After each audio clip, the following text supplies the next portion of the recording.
today we'll be discussing the mistakes that people make that make them regret relocating and how to prevent those mistakes.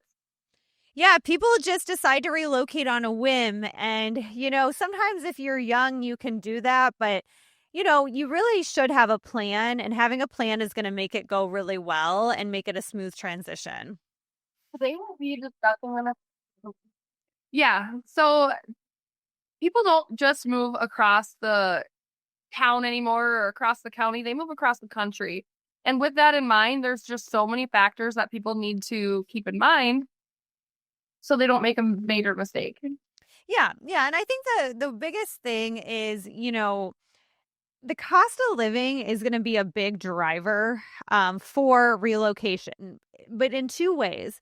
Some people relocate because they're trying to save money, and other people relocate not realizing how much more expensive it is where they're moving. And that can be a mistake if you don't plan that out correctly and really understand how much it's going to, cost you to live.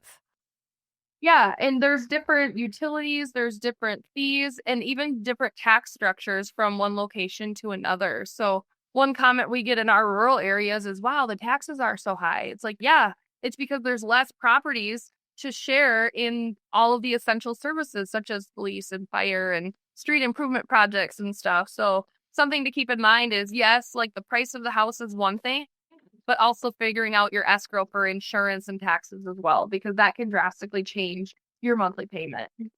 Yeah. And you have to understand what you feel comfortable with. Like if you're I always say, like, you need to err on the side of caution when buying a home as far as you don't want to overstretch yourself on the mortgage payments. And you need to understand other costs that are where you're moving, right? Like, you know, like, for example, in Arizona in the summer, most likely you're going to have HVAC issues because it's 115 out and the air is blasting 24/7.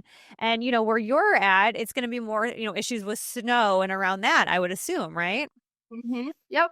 Snow furnaces going out on Christmas Day in the winter, like making sure that you're getting that annual maintenance. And if you're used to living in a warmer climate and for whatever reason you move to a colder climate, those are just things in mind that you want to be mindful of before you purchase a certain property.